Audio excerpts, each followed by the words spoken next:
Hello students, welcome to my channel City Commerce Concept. So students, today we discuss about the marine insurance. In my previous video, we have already discussed about the insurance of types of insurance, that is life insurance and the fire insurance. And today we will discuss about the marine insurance. So let's start.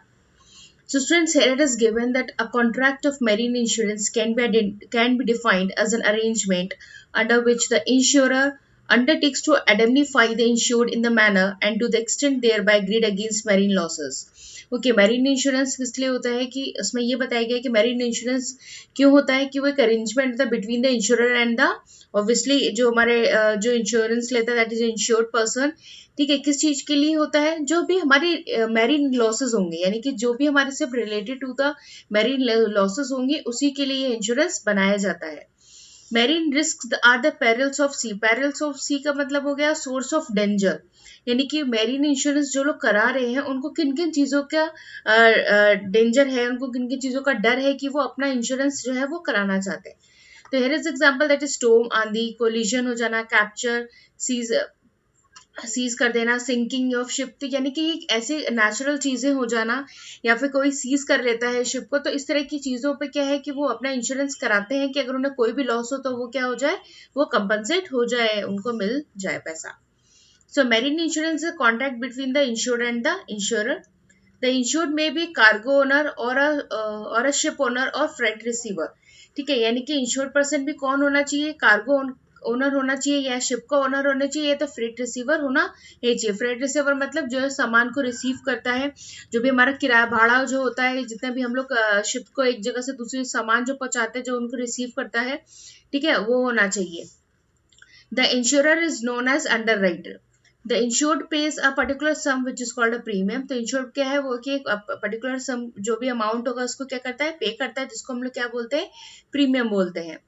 In exchange for an undertaking from the insurer to indemnify the insured against the loss or damage caused by the sea perils. ठीक है, और उसके exchange में वो क्या undertaking होती है, क्या एग्रीमेंट होता है कि जो इंश्योरर है वो क्या करेगा, तो एडेमनीफाई करेगा टू द इंश्योर कि उसका जो भी लॉस है, डैमेज हुआ है, या उसका जो भी सोर्स है डैमेज का, ठीक है, वो सब क्या किया जाए, उसको उसकी जगह वो पे किया जाए।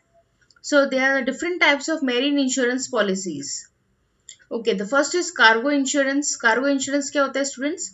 This form of marine insurance includes the cargo or the goods contained in the ship and the personal belongings of the crew and the passengers. So cargo insurance क्या होता है कि जो भी हम लोग goods अपने भेजते हैं, ठीक है, जो एक जगह से दूसरी जगह जाता है, यानी कि उसको वो गुड्स को अगर कुछ भी होता है, कुछ चोरी हो जाता है, गिर जाता है, पानी में बह जाता है, ठीक है, इस तरीके से उन कोई भी अगर लॉस होता है उन्हें, तो ठीक है, और उनके पर्सनल बिलोंगिंग्स यानी कि किसकी, जो भी हमने बताया कि 3 लोग होंगे, ठीक है, तो उनकी कोई भी पर्सनल बिलोंगिंग्स होगी जो क्रू की या पैसेंजर्स की, तो उसका क्या होता है? कार्गो इंश्योरेंस होता है। नेक्स्ट आता है hull insurance. Under this the whole ship is insured. इसमें हल इंश्योरेंस में क्या होता है? हमारी पूरी शिप का इंश्योरेंस होता है। ठीक है, it covers the insurance of the vessel and it's equipment, यानी कि पूरी शिप का इंश्योरेंस है, तो वो क्या क्या कवर करता है उसमें? जो भी उसके वेसल्स है, हमारे एक एक इक्विपमेंट जो होता है हमारे शिप का, वो उसमें कवर होता है, यानी कि furniture, fittings, tools, machinery, fuel, engine, stores etcetera, ये सारी चीजें क्या है, हर इंश्योरेंस में इंश्योर की जाती है। Generally owner of the ship undertakes हल इंश्योरेंस, यानी कि जो ओनर होता है शिप का, वही क्या करता है? हल इंश्योरेंस लेता है। क्यों? इससे क्या हुआ कि ओनर, जैसे मेरी कोई शिप है, मैं ओनर हूँ उसकी, चला कोई और जरूर रहा है, लेकिन मैं अगर ओनर हूँ शिप की, तो मैं क्या चाहूंगी कि मेरी शिप को कभी भी कुछ भी हो सकता है, ठीक है, बीच में फंस सकती है, आंधी आ सकती है, वो कुछ भी हो सकता है, तो मैं क्या करूंगी, बीइंग अ ओनर, मैं उसका पूरा इंश्योरेंस ही कराऊंगी, यानी कि मैं हल इंश्योरेंस ही कराऊंगी। नेक्स्ट आता है freight insurance. Such insurance provides protection against the loss of freight. In many cases, the owner of the goods pay the freight only when delivery of goods is secured on the harbor. यानी कि कभी कभी क्या होता है कि for the protection, for the benefit, जो freight जब डिलीवर हो जाता है, ठीक है, और जो कुछ केसेस में क्या होता है, जो ओनर होता है गुड्स का, वो कब पे करता है भाड़ा? जब गुड्स जो है हमारा क्या है, जिसको हमें डिलीवर करना है, उसको हो जाता है securely. If the ship is lost in the way or damaged or theft, then shipping company lose the right of taking freight. यानी कि अगर क्या हो, अगर बीच में कोई भी शिप क्या हो जाएगी, लॉस्ट हो जाएगी, खराब हो जाएगी, ठीक है, अगर इस तरह की कोई भी लॉस होता है, तो उसको क्या होगा, वो अपने फ्रेट को जो उसको फ्रेट मिलना चाहिए वो उसको नहीं मिलेगा। Hirer is insured for protection against the risk of losing a freight. So तो क्या होता है, इसलिए द हायर इंश्योर्ड प्रोटेक्शन, यानी कि इसलिए उसको क्या प्रोटेक्शन देना पड़ता है against the risk of losing, यानी कि ऐसा ना हो कि आप सामान भी देने जा रहे हो लेकिन बीच में कुछ हो जाता है। तो आपको उसने क्या बोला कि इस फायर फ्रेट इंश्योरेंस में क्या होता है कि जब आपका सामान उस तक पहुंच जाएगा, डिलीवर तक जो हो जाएगा जिसको आप कर रहे हो, तभी आपको क्या मिलेगा, फ्रेट मिलेगा। इसके लिए वो क्या करते हैं, ये ऐसा ना हो तो उसके लिए वो अपना इंश्योरेंस, फ्रेट इंश्योरेंस वो पहले से ही करा लेते हैं। नेक्स्ट आते हैं main elements of marine insurance. The insurable interest should be present at the time of loss.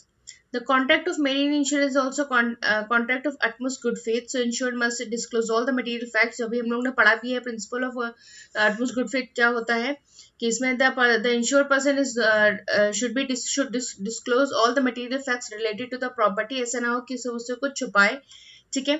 The principle of identity strictly applicable on marine insurance. Students, अगर आपको ये principle of identity, principle of good faith अगर आपने नहीं पढ़ा है तो आप मेरी प्लेलिस्ट पर जाके उसको चेक कर सकते हैं। मैंने सारे प्रिंसिपल्स उसमें समझाए हुए हैं, आप वहां से पहले उनको समझिएगा, तभी आपको ये समझ आएगा कि why this principle is apply on this insurance. Get only the loss amount of policy amount और विच एवर इज लेस, यानी कि दोनों में से प्रिंसिपल आइडेंटिटी क्या कहता है, प्रिंसिपल आइडेंटिटी कहता है कि जितने का आपने कराया है इंश्योरेंस वो अमाउंट, ठीक है, या जितने का आपका लॉस हुआ है, दोनों में से जो कम होगा वही अमाउंट आपको कंपनसेट किया जाएगा। The compensation is paid only when the loss is due to the sea peril, यानी कि कंपनसेशन आपको तभी दिया जाएगा जब कोई आपको लॉस हुआ है, ठीक है। So doctrine of cause proxima is also strictly followed. So जो डॉक्ट्राइन है, हमारी जो पॉलिसी है, हमारी कॉज प्रोक्सिमा की प्रिंसिपल जो है वो उसमें स्ट्रिक्टली फॉलो होता है। सो स्टूडेंट्स, ये था हमारा आज का वीडियो जिसमें मैंने मेरीन इंश्योरेंस को आपको एक्सप्लेन किया है। स्टूडेंट्स, आपको अगर कोई भी प्रॉब्लम हो आप मुझे मैसेज कर सकते हैं, कमेंट सेक्शन में कमेंट कर सकते हैं। So that's for all today students, thank you.